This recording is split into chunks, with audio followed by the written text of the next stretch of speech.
اس کے بعد اللہ تبارک و تعالی نے مسلمانوں کو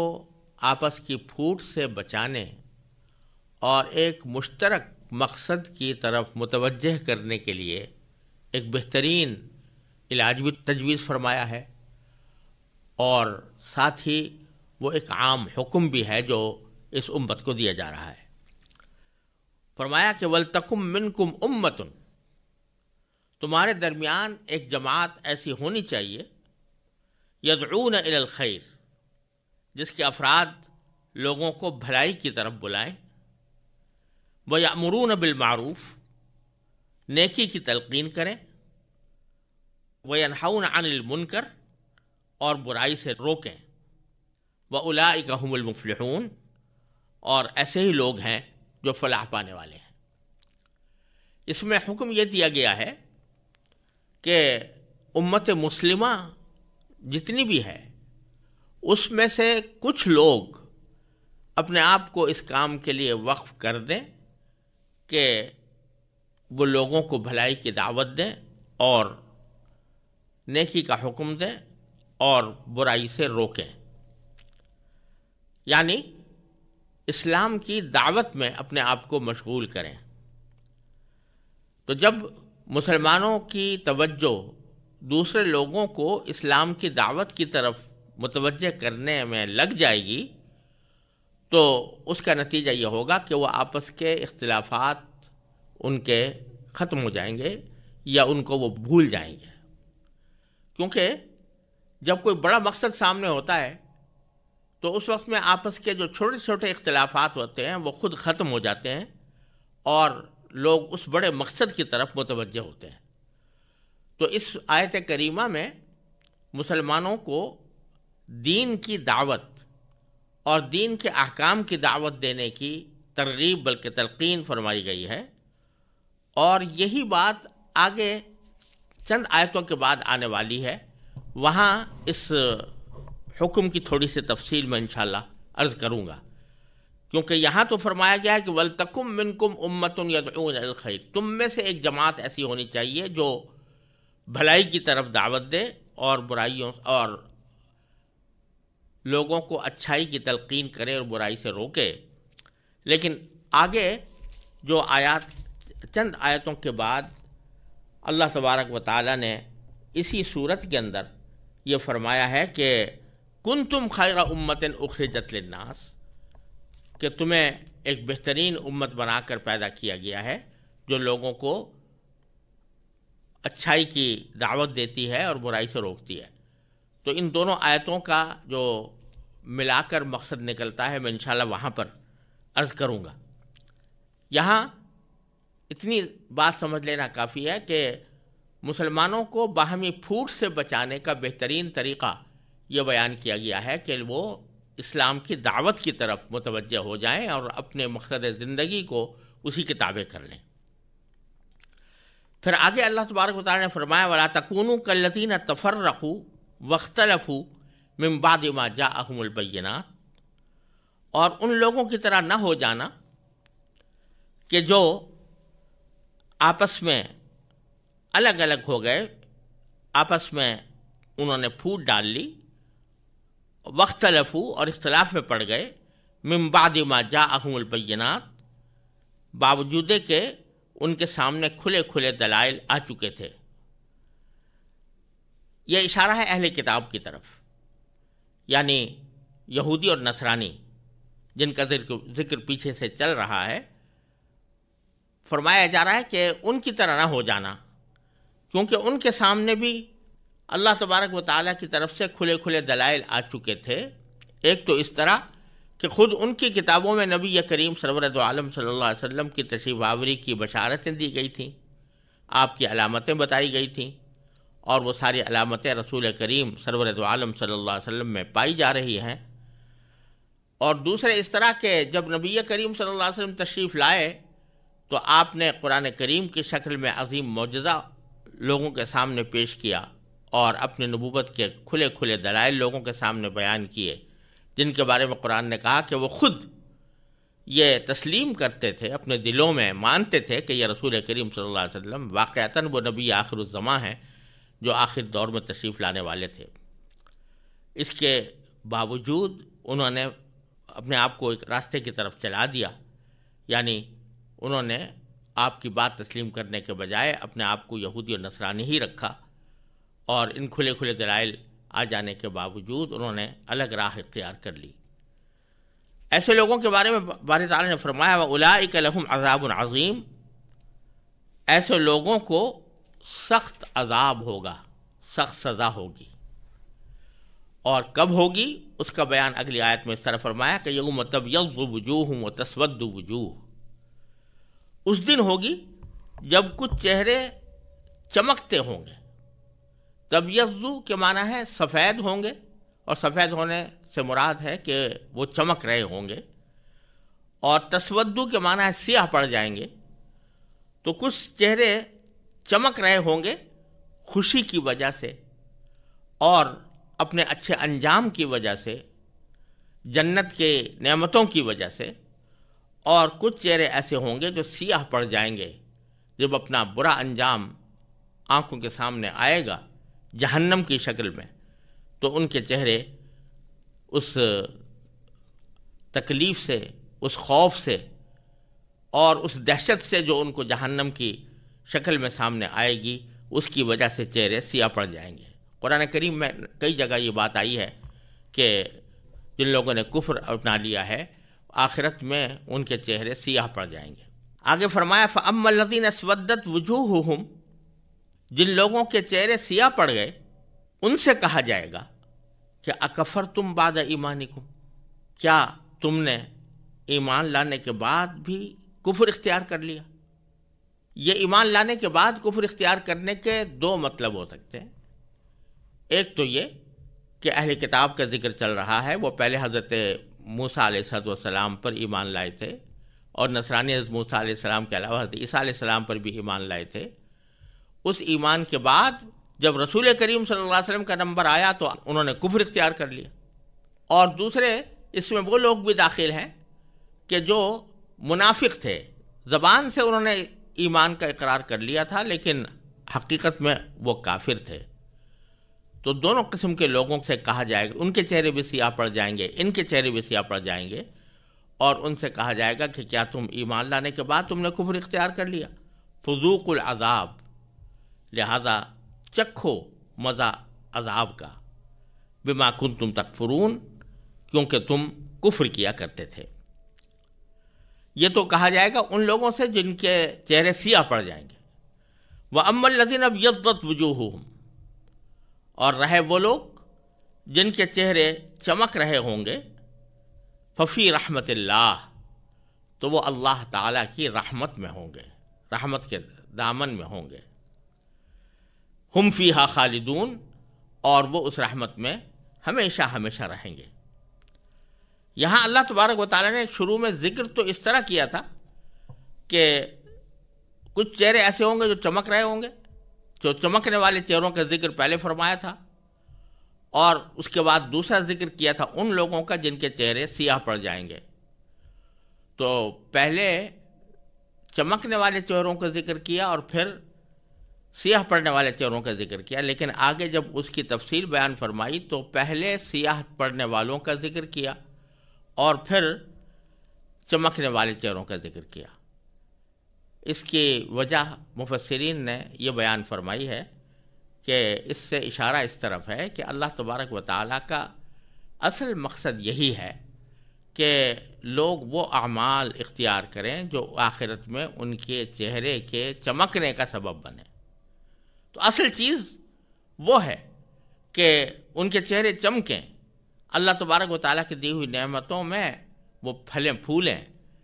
یہ اللہ تبارک و تعالیٰ کا اصل منشا ہے، اصل مرضی یہ ہے کہ وہ ایسا کریں۔ لیکن جب لوگ سرکشی پر اتر آتے ہیں تو پھر اللہ تبارک و تعالیٰ بھی ان کے ساتھ معاملہ عذاب کا کرتے ہیں۔ اسی وجہ سے دوسری جگہ قرآن کریم نے فرمایا ما یفعل اللہ بعذابکم ان شکرتم وآمنتم، اللہ تعالیٰ تمہیں عذاب دے کر کیا کرے گا اگر تم خود شکر گزاری کا راستہ اختیار کرو اور ایمان لاؤ، تو پھر اللہ تبارک و تعالیٰ کو تمہیں عذاب دینے کی کوئی خوشی نہیں ہے۔ اس لیے عذاب کا ذکر بیچ میں کیا اور شروع میں اور آخر میں چہروں کے چمکنے کا ذکر فرمایا کہ اصل منشا یہ ہے، اس کائنات کی تخلیق سے اصل منشا یہ ہے کہ لوگ اپنی عقل کو استعمال کر کے اللہ تعالیٰ کے احکام کی اطاعت کرتے ہوئے اس طرح زندگی گزاریں کہ آخرت میں ان کے چہرے چمکتے ہوئے ہوں۔ پھر اللہ تبارک و تعالیٰ نے فرمایا تلک آیات اللہ، یہ اللہ کی آیتیں ہیں، نتلوہا علیک بالحق، جو ہم آپ کو ٹھیک ٹھیک پڑھ کر سنا رہے ہیں۔ ٹھیک ٹھیک پڑھ کر سنا رہے ہیں کہ مطلب یہ ہے کہ یہ جو بات کہی جا رہی ہے کہ کچھ چہرے سفید ہوں گے یا چمک رہے ہوں گے اور خود کچھ سیاہ پڑ جائیں گے، یہ کوئی افسانے اور کہانی کی بات نہیں ہے یا کوئی توہمات پرستی نہیں ہے، بلکہ یہ ایک واقعہ ہے جو ہونے والا ہے۔ تو ہم یہ بات جو آپ کو سنا رہے ہیں یہ برحق سنا رہے ہیں، اس کو کوئی شخص یہ نہ سمجھے کہ محض ڈرانے دھمکانے کے لیے کہہ دیا گیا ہے یا توہم پرستی کی بنیاد پر کہہ دیا گیا ہے۔ یہ اللہ تبارک و تعالیٰ کی آیتیں ہیں جو برحق نازل کی جا رہی ہیں اور حق طریقے سے آپ کو پڑھ کر سنائی جا رہی ہیں۔ وَمَا اللَّهُ يُرِيدُ ظُلْمًا لِلْعَالَمِينَ، اور اللہ تبارک و تعالیٰ دنیا جہان کے لوگوں پر کسی طرح کا ظلم کرنا نہیں چاہتا۔ یہ نہ سمجھنا کہ جن لوگوں کے چہرے سیاہ پڑ جائیں گے اور اللہ تعالیٰ کے وہ عذاب کے مورد ہوں گے تو خدا نہ کرے اللہ تبارک و تعالیٰ ان پر کوئی ظلم کر رہا ہوگا۔ اللہ تعالیٰ تو نہیں چاہتا کہ ظلم کرے کسی پر، اللہ تبارک و تعالیٰ تو یہی چاہتا ہے کہ سب کی بھلائی ہو، لیکن اس بھلائی کے لیے آدمی کو دنیا میں طرز عمل بھی وہ اختیار کرنا چاہیے جس کے نتیجے میں وہ اس بھلائی کا مورد بن سکے۔ پھر فرمایا کہ وَلِلَّهِ مَا فِي السَّمَاوَاتِ وَمَا فِي الْأَرْضِ، اور اللہ ہی کے لیے ہے جو کچھ آسمانوں میں ہے اور جو کچھ زمین میں ہے، یعنی اس ساری کائنات کا بلا شرکت غیر مالک اگر کوئی ہے تو وہ اللہ تبارک و تعالیٰ ہے۔ اور جب وہ مالک ہے آسمانوں کا بھی اور زمین کا بھی، تو اطاعت پھر اسی کی ہونی چاہیے اور اسی کی بات ماننی چاہیے، اسی کے احکام پر عمل کرنا چاہیے، اور اسی کو پھر یہ حق بھی ہے کہ وہ یہ فیصلہ کرے کہ کون جزا کا مستحق ہے، انعام کا مستحق ہے، اور کون سزا کا مستحق ہے اور عذاب کا مستحق ہے۔ لہذا یہ تم اپنے خیالی گھوڑے دوڑا کر یہ فیصلہ نہیں کر سکتے کہ کس کو انعام ملنا چاہیے اور کس کو سزا ملنی چاہیے۔ یہ اللہ تبارک و تعالیٰ ہی کے قبضۂ قدرت میں ہے، کیونکہ وہی آسمانوں اور زمین کا تنہا مالک ہے۔ وَإِلَى اللَّهِ تُرْجَعُ الْأُمُورُ، اور اللہ ہی کی طرف تمام معاملات لوٹائے جائیں گے، یعنی جو کچھ بھی دنیا میں تم کر رہے ہو، اچھائی کر رہے ہو یا برائی کر رہے ہو، بالآخر اس کا فیصلہ اللہ تبارک و تعالیٰ کی طرف لوٹے گا۔ وہاں ہر شخص اپنے اعمال کو اپنے اعمال نامے کی شکل میں دیکھے گا اور پھر اس کی جزا اور سزا وہاں پر اللہ تبارک و تعالیٰ اس کو عطا فرمائیں گے۔ اس کے بعد اللہ تبارک و تعالیٰ ارشاد فرماتے ہیں کنتم خیر امت اخرجت للناس تأمرون بالمعروف وتنہون عن المنکر وتؤمنون باللہ ولو آمن اہل الکتاب لکان خیرا لہم منہم المؤمنون واکثرہم الفاسقون۔ جس کا ترجمہ یہ ہے کہ مسلمانوں، تم وہ بہترین امت ہو جو لوگوں کے فائدے کے لیے وجود میں لائی گئی ہے۔ تم نیکی کی تلقین کرتے ہو، برائی سے روکتے ہو اور اللہ پر ایمان رکھتے ہو۔ اگر اہل کتاب ایمان لے آتے تو یہ ان کے حق میں کہیں بہتر ہوتا۔ ان میں سے کچھ تو مومن ہیں مگر ان کی اکثریت نافرمان ہے۔ اس آیت کریمہ میں اللہ تبارک و تعالیٰ نے امت محمدیہ علی صاحبہ الصلاۃ والسلام کی بنیادی خصوصیت بیان فرمائی۔ سب سے پہلے تو یہ فرمایا کہ تم وہ بہترین امت ہو جو لوگوں کے فائدے کے لیے وجود میں لائی گئی ہے۔ اخرجت للناس، للناس عربی زبان میں لام کا لفظ عموماً فائدے کے معنی میں آتا ہے، اور یہاں یہ فرمایا گیا ہے کہ امت مسلمہ کو تمام انسانیت کے فائدے کے لیے وجود میں لایا گیا ہے۔ تو ارشاد یہ فرمایا جا رہا ہے کہ امت محمدیہ علیہ صاحب الصلاۃ والسلام کے جو افراد ہیں وہ صرف اپنی مصلحت اور صرف اپنے فائدے کے لیے پیدا نہیں کیے گئے، بلکہ ان کو پوری انسانیت کے لیے پیدا کیا گیا ہے کہ یہ پوری انسانیت کو فائدہ پہنچائیں۔ کس طرح پہنچائیں؟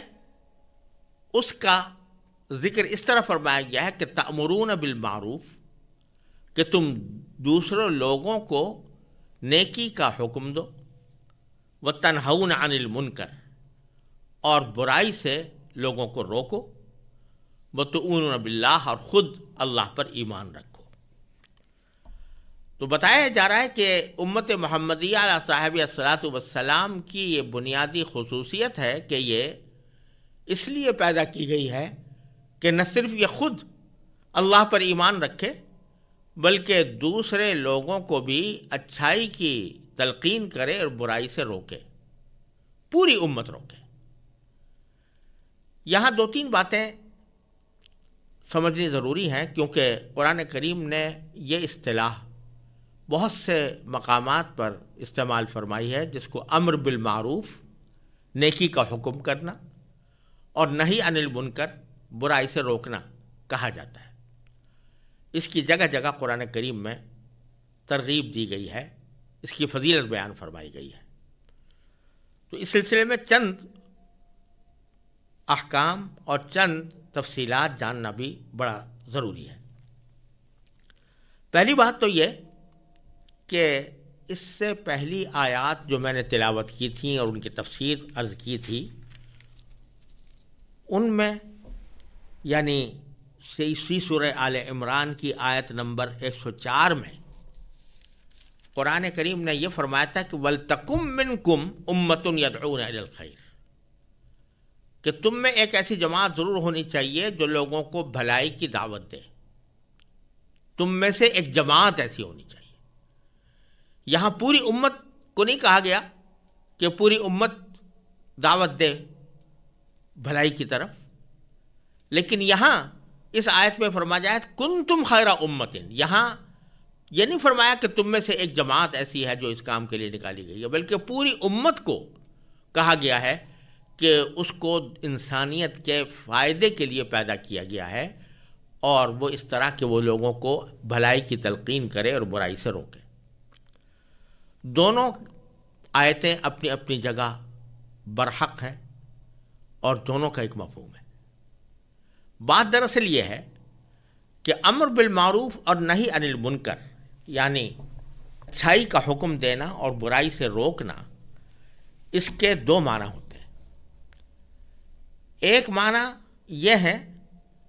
کہ کوئی شخص اپنی زندگی کو اس کام کے لیے وقف کرے یا اپنی زندگی کا بنیادی مقصد یہ بنائے کہ وہ لوگوں کو دعوت دے گا، اسلام کی دعوت دے گا، اسلام کے احکام کی دعوت دے گا، اور عمومی خطاب کے ذریعے دے گا، یعنی تقریروں کے ذریعے، تحریروں کے ذریعے انسانیت کو عام طور پر دعوت دے گا کہ تم اچھائی کو اختیار کرو، برائی کو روکو، عمومی خطاب کے ذریعے۔ یہ عمومی خطاب کے ذریعے لوگوں کو دعوت دینا اور ان کو اسلام کی طرف بلانا، اسلام کے احکام کی طرف دعوت دینا، یہ ساری امت کا کام نہیں ہے، بلکہ یہ فرمایا گیا کہ اس کے لیے ایک جماعت ہونی چاہیے جو اس کام کے لیے مخصوص ہو۔ وہ وہی جماعت ہوگی جس کے اندر اس کام کی صلاحیت ہوگی، اس بات کا علم ہوگا، کیونکہ اگر ان کے پاس صحیح علم نہیں ہے کہ اسلام کی تعلیمات کیا ہیں تو وہ دوسروں کو صحیح تعلیم و تربیت نہیں دے سکے گی۔ وہاں مراد ہے انسانیت کو اور دوسرے مسلمانوں کو عمومی دعوت دینا، عمومی خطاب کے ذریعے دعوت دینا، تقریروں کے ذریعے، تحریروں کے ذریعے اور اپنے عمل کے ذریعے۔ اور یہاں جو فرمایا جا رہا ہے کہ پوری امت اس کام کے لیے نکالی گئی ہے، اس سے مراد یہ ہے کہ ایک دعوت وہ ہے کہ جو ہر انسان کے ذمہ فرض ہے کہ وہ اپنے حلقہ اقتدار میں، اپنے اثر و رسوخ کے دائرے میں جب کوئی برائی دیکھے تو اس برائی کو دور کرنے کی کوشش کرے۔ مثال کے طور پر ایک مسلمان ہے، وہ اپنے بھائی کو دیکھتا ہے کہ وہ کسی برے کام میں مبتلا ہے، تو اس کو محبت کے ساتھ، پیار کے ساتھ اس کو سمجھائے کہ یہ کام جو تم کر رہے ہو وہ برا کام ہے۔ کسی کو دیکھے کہ وہ اللہ تعالیٰ کے کسی فریضے کی ادائیگی میں کوتاہی کر رہا ہے تو اس کو پیار محبت سے اس بات پر آمادہ کرے کہ وہ اللہ تعالیٰ کے فریضے کو بجا لائے۔ تو یہاں عمومی خطاب والی دعوت مراد نہیں، بلکہ وہ دعوت مراد ہے کہ جو افراد کو دیں، اور وہ ایک طرح سے فرض عین ہوتی ہے ہر ایک انسان کے ذمے۔ اس کام کے لیے کوئی جماعت مخصوص نہیں ہے، بلکہ پوری امت وہ اس کی مخاطب ہے، اور ساری امت کے ذمے یہ فرض ہے کہ جب بھی کوئی برائی دیکھیں تو اپنی استطاعت کی حد تک، اپنے دائرے اثر کی حد تک اس کو ختم کرنے کی کوشش کریں۔ یہ پہلی بات ہے کہ جو اس بارے میں یاد رکھنی چاہیے۔ لہذا عمومی دعوت کا کام تو کسی ایک جماعت کو کرنا ہے جو اس کی اہل ہو۔